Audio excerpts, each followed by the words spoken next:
Saudara-saudara seiman, selamat pagi. Majelis Jemaat GBB Betel di Bandung mengucapkan selamat beribadah kepada seluruh warga jemaat dan simpatisan. Kiranya ibadah melalui live streaming ini menyenangkan hati Allah dan membawa kebahagiaan ke dalam rumah tangga.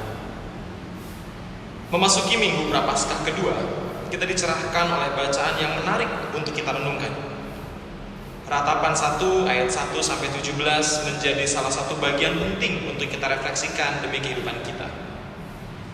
Firman Allah kepada umat Yahudi melalui Nabi Yeremia dalam ratapan ini menjadi pegangan bagi kita sebagai anak-anaknya.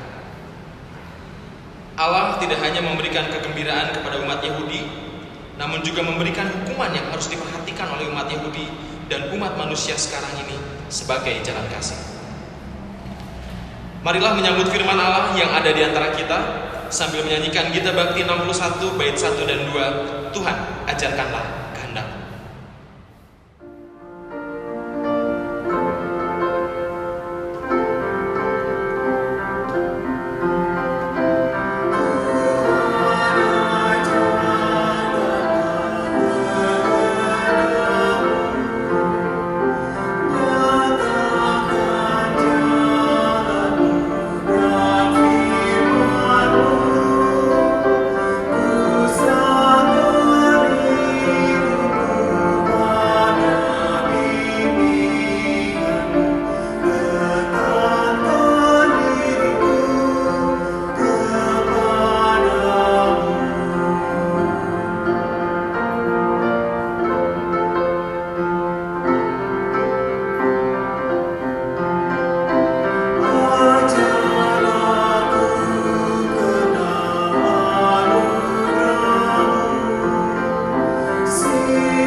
Mari kita berdoa.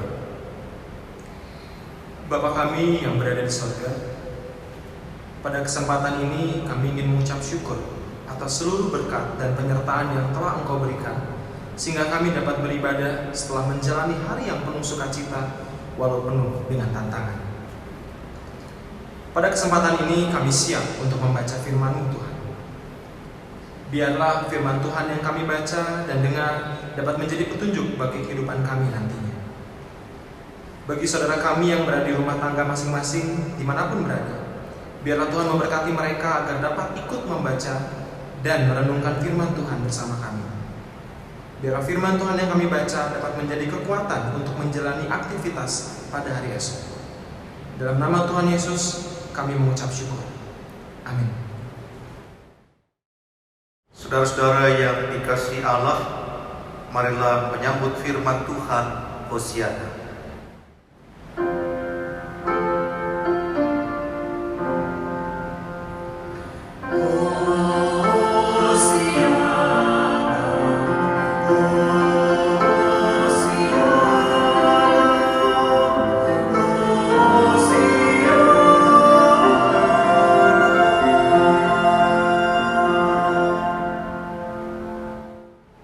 Pembacaan Alkitab pada hari Minggu kedua Prapaskah terambil dari Ratapan 1 ayat 1 sampai 17 yang menyatakan keruntuhan dan kesunyian Yerusalem. Betapa terpencilnya kota itu yang dahulu ramai. Laksana seorang jandalah ia yang dahulu agung di antara bangsa-bangsa, yang dahulu ratu di antara kota-kota, sekarang menjadi jajahan.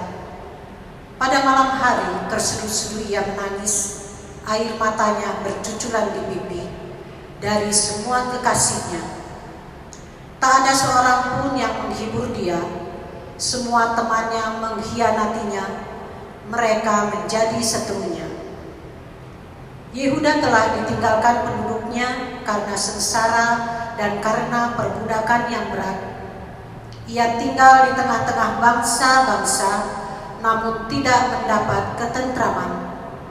Siapa saja yang menyerang dapat memasukinya pada saat ia terdesak.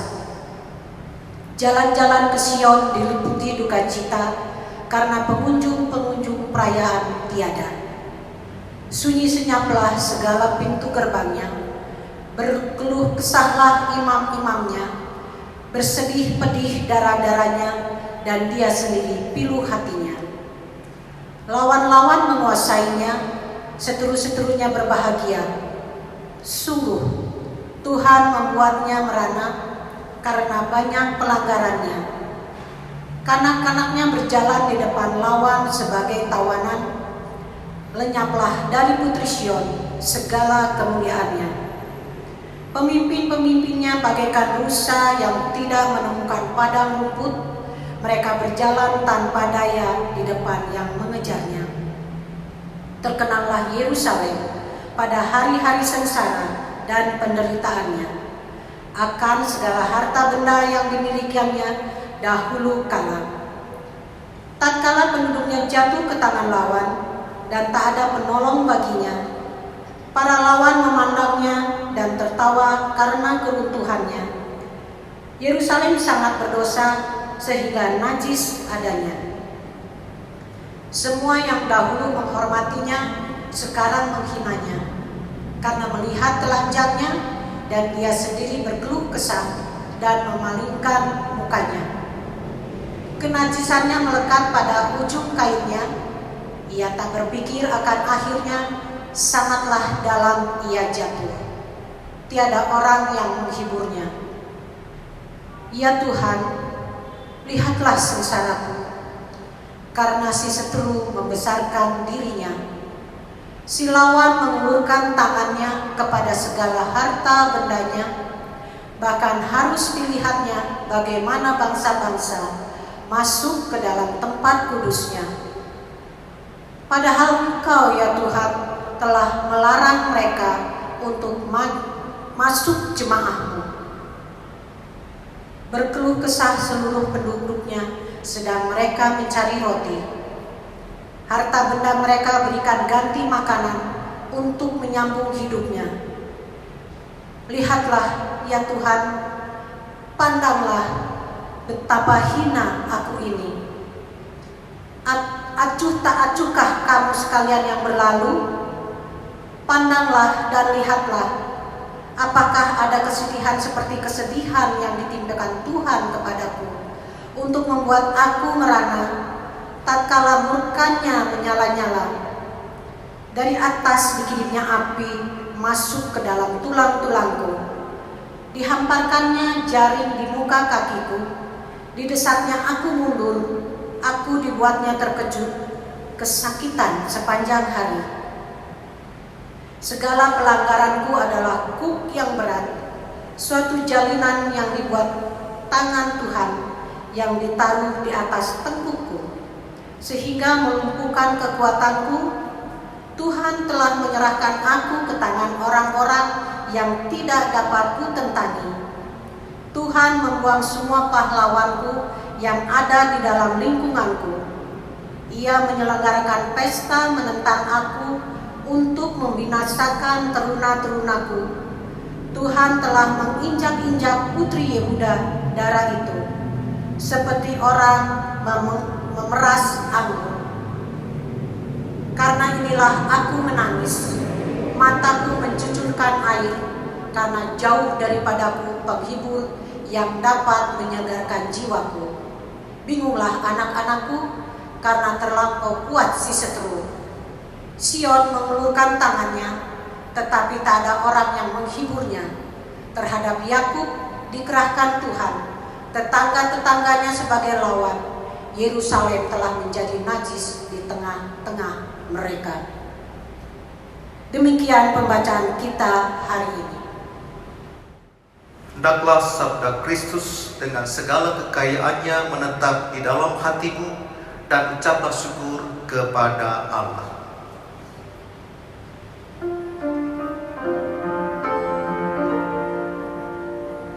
Ke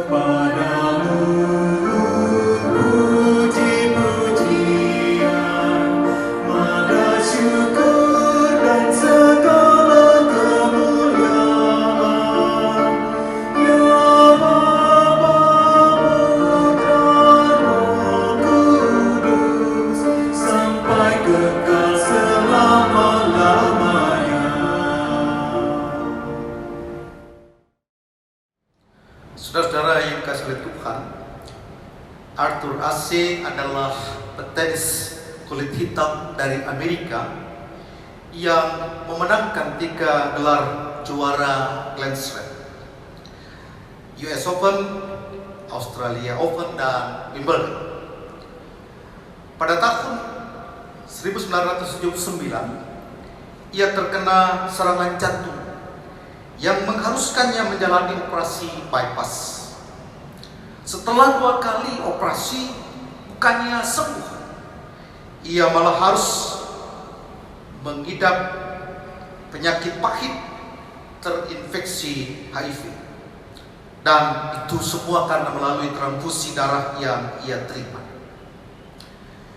Seorang penggemarnya menulis surat kepadanya, "Mengapa Tuhan memilihmu untuk menderita penyakit itu?" Kemudian saya menjawab, "Di dunia ini ada 50 juta anak yang ingin bermain tenis. Di antaranya 5 juta orang yang bisa bermain tenis. 500.000 orang belajar menjadi pemain tenis profesional. 50.000 datang ke arena untuk bertanding. 5.000 mencapai turnamen Grand Slam. 50 orang berhasil sampai Wimbledon. Dan 4 orang di semifinal, 2 orang berlaga di final. Dan ketika saya mengangkat trofi Wimbledon, saya tidak pernah bertanya kepada Tuhan, mengapa saya?" Jadi, ketika sekarang saya dalam kesakitan, tidak seharusnya juga saya bertanya kepada Tuhan, mengapa saya? Saudara-saudaraku, sadar atau tidak, kerap kali kita merasa hanya pantas menerima hal-hal baik dalam hidup ini. Kesuksesan, karir yang mulus, kesehatan. Ketika yang kita terima justru sebaliknya, penyakit, kesulitan, kegagalan. Kita menganggap Tuhan tidak adil, sehingga kita merasa berhak untuk menggugat Tuhan. Tetapi tidak demikian dengan Arthur Ashe. Ia berbeda dengan kebanyakan orang. Nah, saudaraku yang kasih, apa yang dikatakan Nabi Yeremia dialami secara nyata oleh umat yang tertuang dalam tulisan kitab Ratapan. Penghancuran terhadap Yerusalem menjadi tanda tanya besar bagi umat tentang kepenuhan janji Tuhan yang dahulu pernah difirmankannya, bahwa mereka adalah umat pilihan Allah. Tetapi penulis kitab Ratapan tidak menganggap salah hukuman dari Allah kepada umatnya. Menurutnya, penghukuman Allah adalah satu yang wajar untuk dilakukan karena dosa-dosa umatnya, akan menjadi tanda Allah tak pernah mau kompromi dengan dosa. Kita bisa perhatikan pada ayat yang ke-18. Ini adalah masa krisis iman bagi Yehuda. Kerajaan yang dahulu tak dapat tergoyahkan kini hancur. Ditambah lagi kebingungan ketika Tuhan membiarkan Raja Yosia mati di tangan musuhnya dalam pertempuran. Maka dari itu, kitab Ratapan ditulis untuk menjembatani krisis iman umat yang terjadi pada saat itu. Ketidakjelasan akan masa depan Sion kini diberikan harapan oleh penulis kitab Ratapan. Penulis mengingatkan agar umat menerima hukuman kepada mereka itu dan mempertegas tentang harapan pemulihan dari Allah setelah hukuman itu. Ketidakpahaman akan rencana Allah telah menyampaikan bahwa rencana Allah itu penuh misteri bagi umat. Dengan adanya kitab Ratapan telah memberi semangat kepada mereka dalam bencana sekaligus memberikan harapan untuk hari depannya. Saudara, tidak mudah memang bagi umat untuk dibawa kepada pengharapan itu. Perlu adanya pengenalan tentang Allah secara mendalam. Ratapan dan harapan inilah yang menjadi maksud penulis. Semuanya tadi digambarkan lewat sastranya tentang kesempurnaan pekerjaan Allah bagi umat. Dalam tulisan ini telah disulam menjadi satu antara kesusastraan dan juga iman. Suatu penyampaian secara halus yang cocok bagi mereka yang bersedih dengan menyingkapkan dosa manusia, tetapi yang juga memotivasi mereka untuk tidak tinggal diam dalam penderitaan, kegagalan iman, dan keputusasaan. Saudara-saudara, penulis kitab Ratapan memulai ratapannya dengan menyatakan bagaimana gambaran Yerusalem sebagai janda yang berduka dan meratap. Bukan hanya kehilangan suami, semua teman dan kekasih ikut meninggalkannya. Para kekasih itu adalah bangsa-bangsa di sekeliling Yehuda yang dulu menjadi rekan sekutunya menghadapi Babel. Nyata jelas mereka bukan teman sejati. Kondisi demikian diakui Yerusalem sebagai hukuman dosa dari Tuhan. Yerusalem sadar sepenuhnya akan kejahatan dan keberdosaannya, sehingga pantas menerima hukuman keras.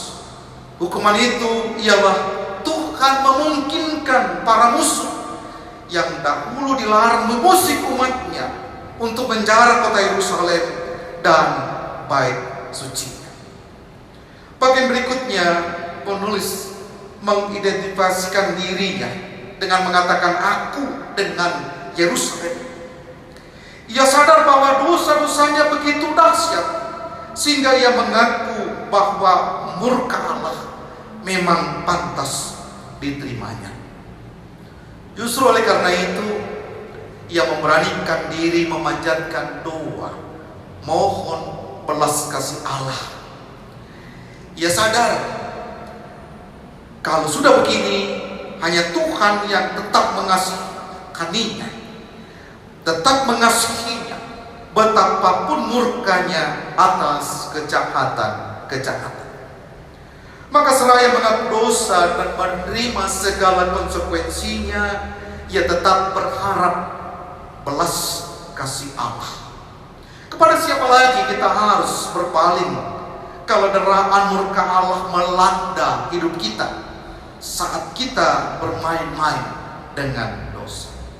Dia murka dan menghukum bukan untuk membinasakan, melainkan untuk mendisiplin, memurnikan, supaya akhirnya bisa memulihkan umatnya dalam kekudusan dan kemuliaan. Saudaraku jemaat Tuhan, dahulu kala hiduplah seorang raja yang sangat terkenal karena kebijaksanaannya. Pada suatu hari, sang raja meminta dibuatkan sebuah cincin kepada seorang tukang emas yang sudah tua, dan meminta tukang emasnya untuk memberikan sebuah kata-kata dalam cincinnya. Raja berpesan, tuliskanlah sesuatu yang bisa kamu simpulkan dari seluruh pengalaman dan perjalanan hidupmu, supaya itu pun bisa menjadi pelajaran hidup saya. Begitu pesan sang raja kepada si tukang emas. Singkat kata, selesailah cincin pesanan sang raja. Baginya membuat cincin adalah keahliannya, sehingga tidak perlu memakan waktu lama dalam membuat sebuah cincin yang indah.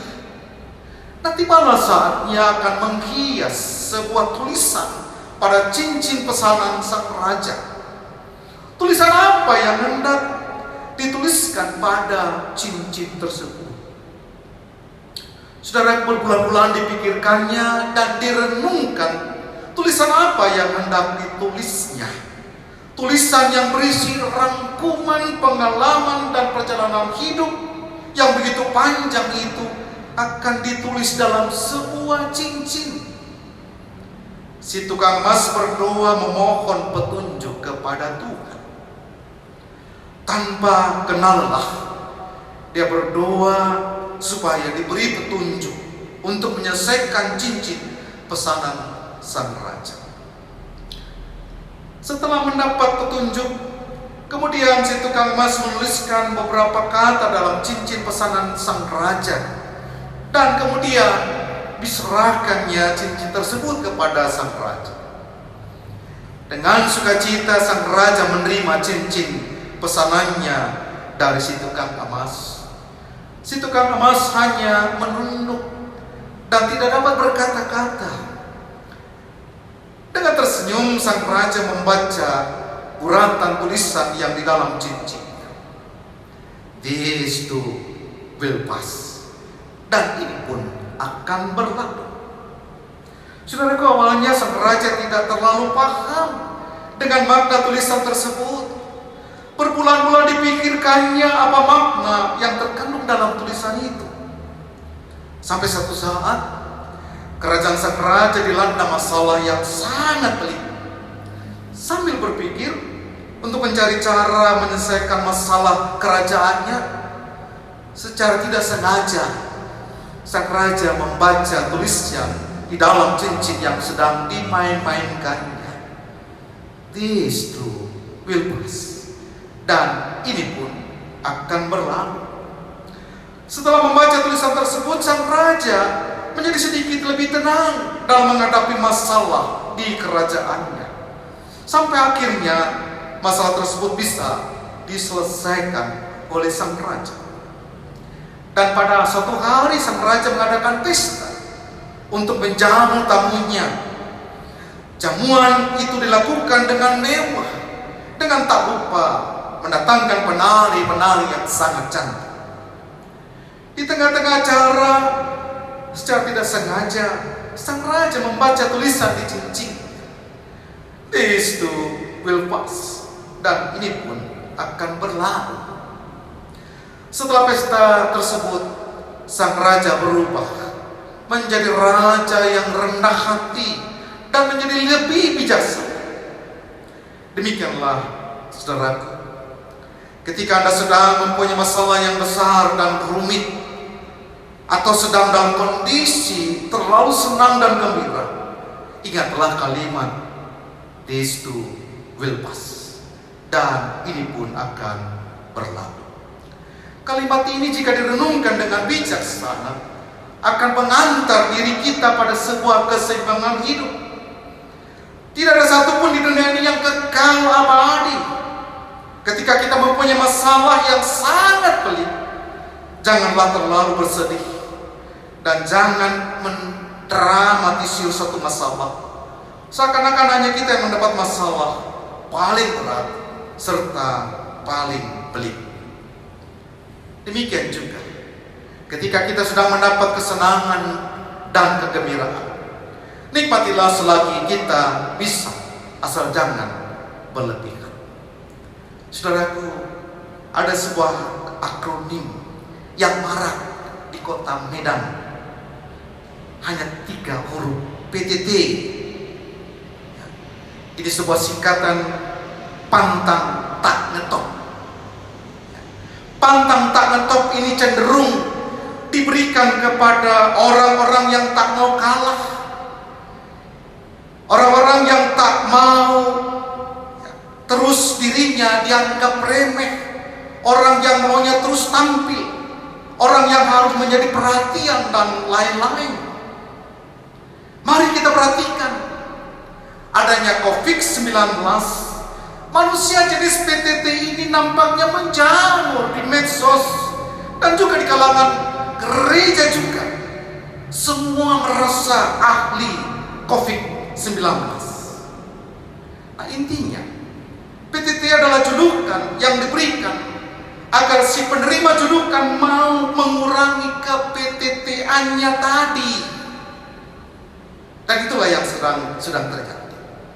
Sementara saudara, pemimpin adalah orang yang memimpin satu lembaga yang mempunyai wewenang dan tanggung jawab terhadap apa yang ia lakukan. Bila pemimpin tidak melakukan tugas dan tanggung jawabnya dengan benar sesuai dengan tujuan dari lembaganya, maka lembaga tersebut di ujung kehancuran. Begitu juga dengan kita sebagai seorang kepala keluarga, sebagai pemimpin rumah tangga atau kepala rumah tangga, harus mengelola dan membina rumah tangganya dengan benar sesuai dengan kehendak Tuhan. Bila pemimpin sudah tidak benar memimpin, serta masyarakatnya tidak perhatikan segala aspek sosial, budaya, ekonomi, politik, dan keamanan, apa jadinya dengan kehidupan kita? Menghindari tersebut, kita harus mendoakan pemimpin kita supaya pemimpin secara benar dan bijaksana, mendoakan kota di mana kita berdiam demi kesejahteraan kota dan penduduknya, seperti apa yang telah dilakukan Abraham dalam pergumulannya dengan doa syafaat yang diperuntukkan kepada Sodom. Saudara, mari sama-sama kita meratap dalam tangis, dalam segala salah dan dosa kita, dalam kesadaran dan penyesalan yang sungguh-sungguh di hadapan Tuhan. Mari kita renungkan lagi semua derita Kristus yang telah menanggung segala dosa kita, agar kita tidak terus-menerus membawa penderitaan bagi Tuhan dengan dosa-dosa kita. Inilah waktu terbaik untuk kita menyesali semua perbuatan-perbuatan dosa kita di minggu-minggu Prapaskah ini. Biarlah saat Kristus memaku semua dosa-dosa kita dan kita berada dalam kesadaran baru, iman percaya.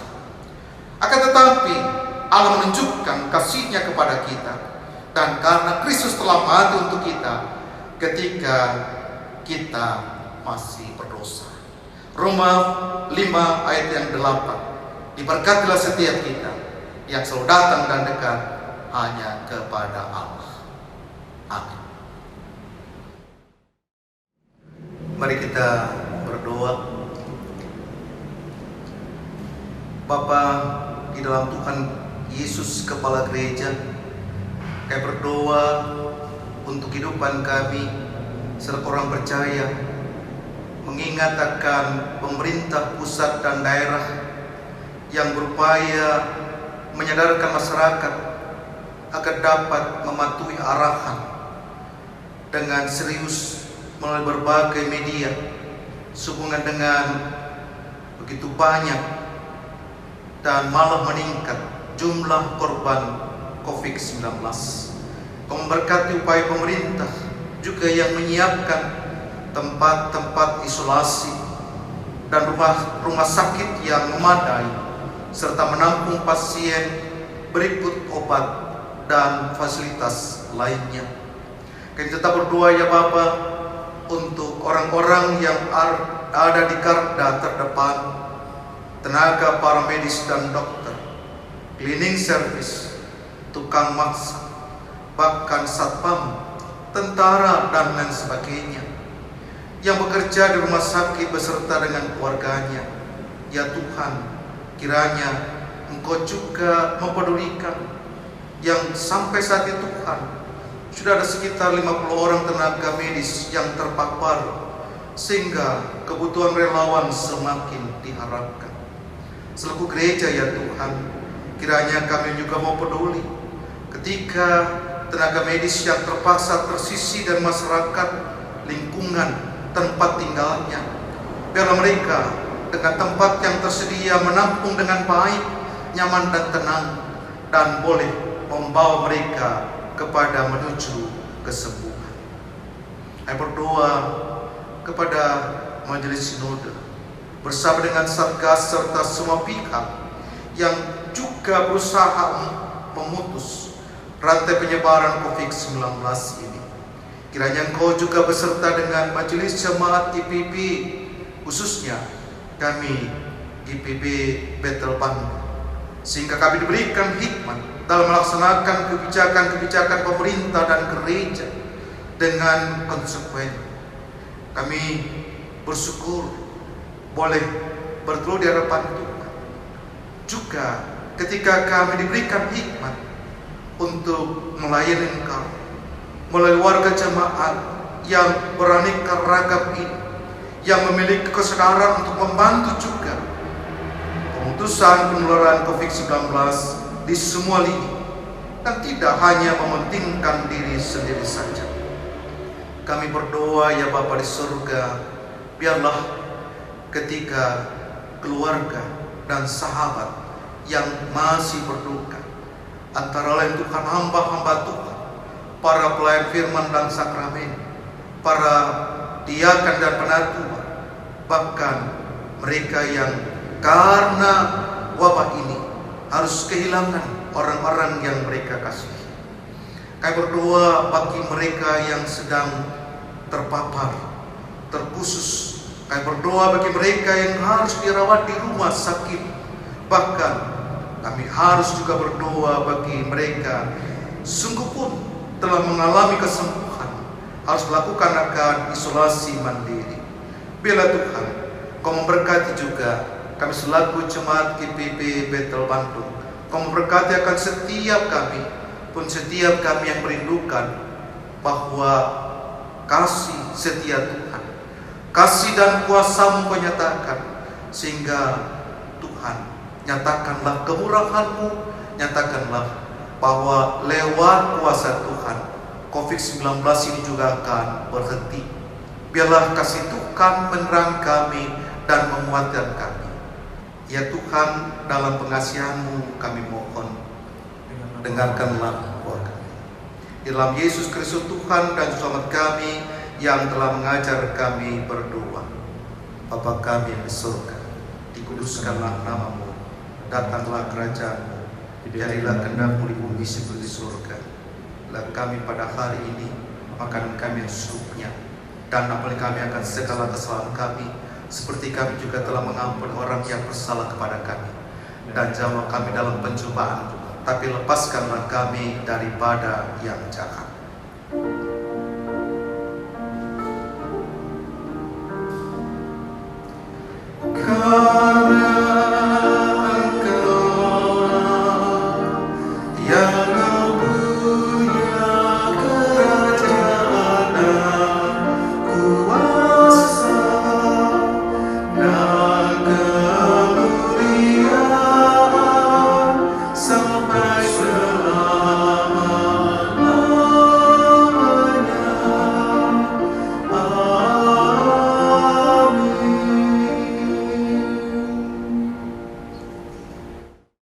Saudaraku jemaat Tuhan, Tuhan memanggil kamu untuk memperoleh berkat dari pendengaran akan firman-Nya.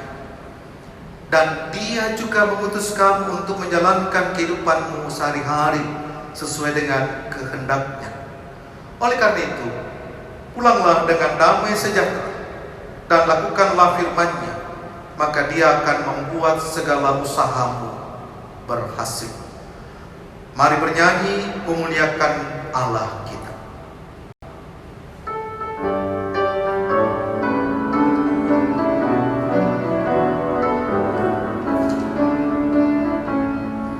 Ikuti Kau saja Tuhan, jalan damai bagiku. Aku selamat dan sentosa hanya oleh darah-Mu. Aku ingin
berkat-Nya.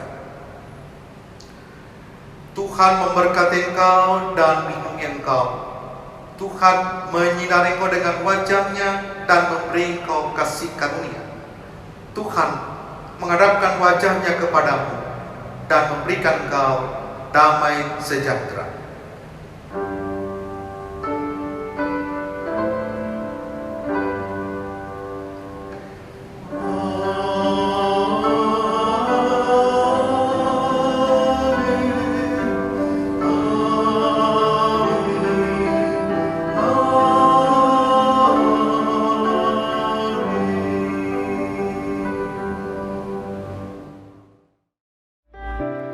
Dengan apa ku membalas kasih-Mu